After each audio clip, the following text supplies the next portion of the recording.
دوستو آج کی اس ویڈیو میں ہم کلاس 11 کی انگلش بک سے لیسن نمبر 2 اس فرسٹ فلائٹ کی کویسچنز اور آنسرز کرنے والے ہیں. تو سٹارٹ کرتے ہیں. کویسچن نمبر فرسٹ ہے why did the young seagull have to join the company of his family.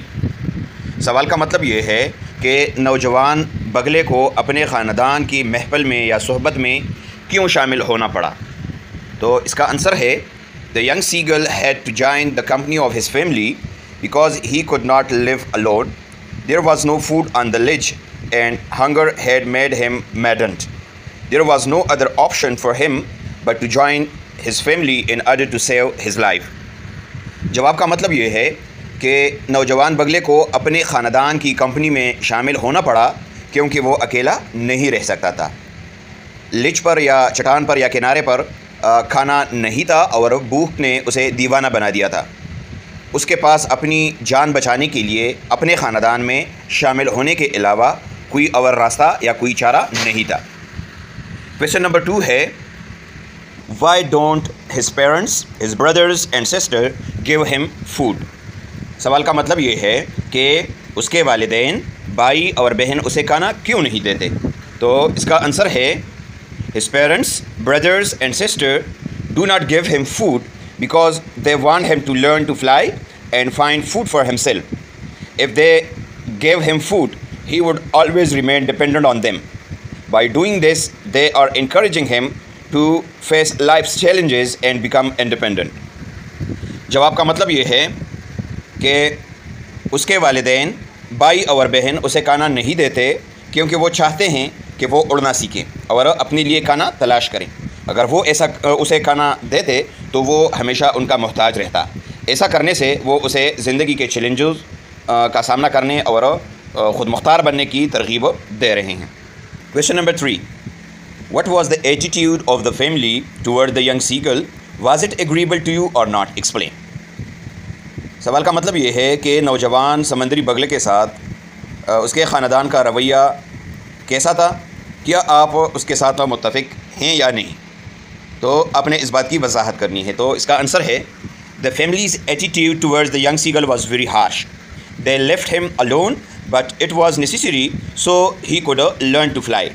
I agree with them because without their tough approach the young seagull would not have been able to develop his flying skills.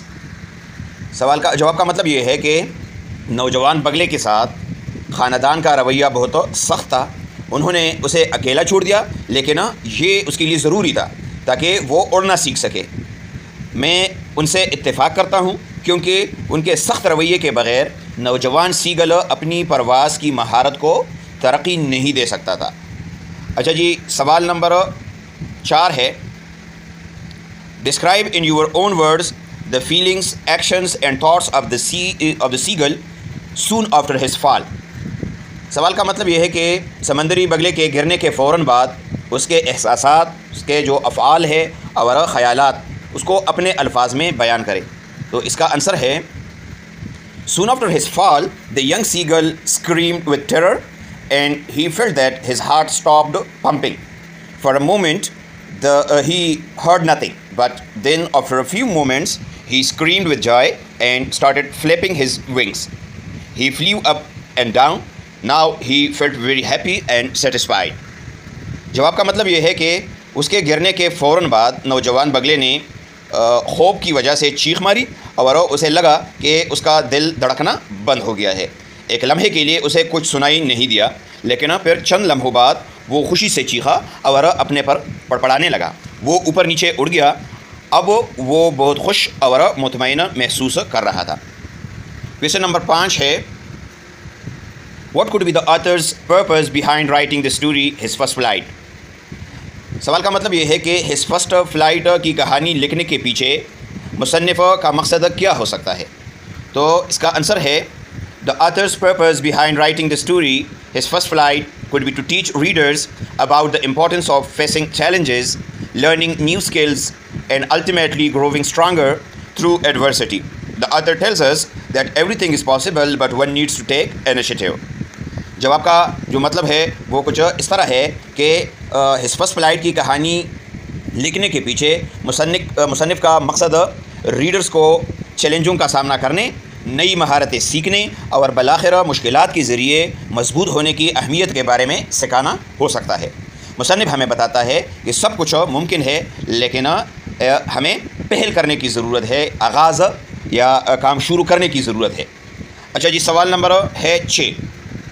Compare and contrast the attitude of the family members before and after the flight. سوال کا مطلب یہ ہے کہ flight سے پہلے اور بعد میں فیملی ممبر جو ہے اس کے رویے کا موازنہ کریں۔ تو اس کا آنسر ہے The attitude of the family members before the flight was very harsh. They threatened to let him starve unless he flew away. After the flight, their attitude changed to one of pride and satisfaction. They praised him and offered him scraps of dogfish. They celebrated his success joyously. جواب کا مطلب یہ ہے کہ اڑنے سے پہلے گھر والوں کا رویہ بہت سخت تھا۔ انہوں نے دھمکی دی، تھریٹن کے معنی ہے دھمکی دینا، کہ جب تک وہ اڑ نہیں جاتا اسے بھوکا رہنے دیں گے۔ پرواز کے بعد یا اڑان کے بعد ان کا رویہ فخر اور اطمینان میں بدل گیا۔ انہوں نے اس کی تعریف کی اور اسے ڈاگ فش کے ٹکڑے، ڈاگ فش جو ہے یہ ایک مچھلی ہے، اس کے ٹکڑے پیش کیے۔ وہ اس کی کامیابی کا خوشی سے جشن مناتے ہیں۔ کویشچن نمبر 7 ہے identify the sentence in the first paragraph which shows cause and effect. سوال کا مطلب یہ ہے کہ پہلے پیراگراف میں اس جملے کی نشاندہی کرے جو کاز اینڈ ایفیکٹ یعنی وجہ اور اس کے اثر کو ظاہر کرتا ہے۔ تو اس کا جو آنسر ہے وہ کچھ اس طرح ہے، the sentence in the first paragraph which shows cause and effect is he felt certain that his wings would never support him, so he bent his head and ran away back to the little hole under the ledge where he slept at night. جواب کا مطلب یہ ہے کہ پہلے paragraph کا جملہ جو کاز اور ایفیکٹ کو ظاہر کرتا ہے وہ یہ ہے کہ اسے یقین تھا کہ اس کے پر کبھی بھی اس کا ساتھ نہیں دیں گے، اس لیے اس نے اپنا سر جھکا لیا اور واپس بھاگ کر لچ کے نیچے یا چٹان کے نیچے یا کنارے کے نیچے اس چھوٹے سے سوراخ کی طرف چلا گیا جہاں وہ رات کو سوتا تھا۔ اچھا جی، سوال نمبر 8۔ Read any paragraph from the text to identify the main idea and the sentences that support the main idea. سوال کا مطلب یہ ہے کہ مرکزی خیال کو پہچاننے کے لیے ٹیکسٹ سے کوئی بھی پیراگراف پڑھیں اور وہ جملے تلاش کریں جو مرکزی خیال کی حمایت کرتے ہیں۔ تو اس کا آنسر ہے The main idea of the first paragraph is cowardice. The sentences which support the main idea are: he felt certain that his wings would never support him, so he bent his head and ran away back to the little hole. جواب کا مطلب یہ ہے کہ پہلے paragraph کا جو اصل خیال ہے یا مین خیال ہے وہ ہے بزدلی۔ cowardice کہتے ہیں بزدلی کو۔ وہ جملے جو مرکزی خیال کی حمایت کرتے ہیں وہ یہ ہیں: اسے یقین تھا کہ اس کے پر کبھی بھی اس کا ساتھ نہیں دیں گے، اس لیے اس نے اپنے سر کو جھکا لیا اور واپس چھوٹے سوراخ کی طرف بھاگ نکلا۔ اچھا جی، question number 9۔ Read the second paragraph of the text to identify transitional devices and state their functions. سوال کا مطلب یہ ہے کہ ٹرانزیشنل ڈیوائسز کی شناخت اور ان کے افعال یعنی وہ کون کون سے کام کرتے ہیں وہ بیان کرنے کے لیے ٹیکسٹ کا دوسرا پیراگراف جو ہے وہ پڑھ لیں۔ تو اس کا آنسر ہے ٹرانزیشنل ڈیوائسز اور words that help carry a thought from one sentence to another. For example that, since, then, in fact, while etcetera. یعنی ٹرانزیشنل ڈیوائسز وہ الفاظ ہوتے ہیں جو ایک جملے سے دوسرے جملے تک ایک سوچ کو یا ایک خیال کو لے جانے میں مدد کرتے ہیں۔ مثال کے طور پر یہ الفاظ جو ہے یہ ٹرانزیشنل ڈیوائسز ہے، دیٹ ہے، سینس ہے، دین، ان فیکٹ، وائل وغیرہ۔ اب ہم اس کے افعال یعنی فنکشنز کو بھی پڑھتے ہیں۔ تو اس میں نمبر فرسٹ ہے that. That is a transitional device which joins the previous sentence اور paragraph to the present one.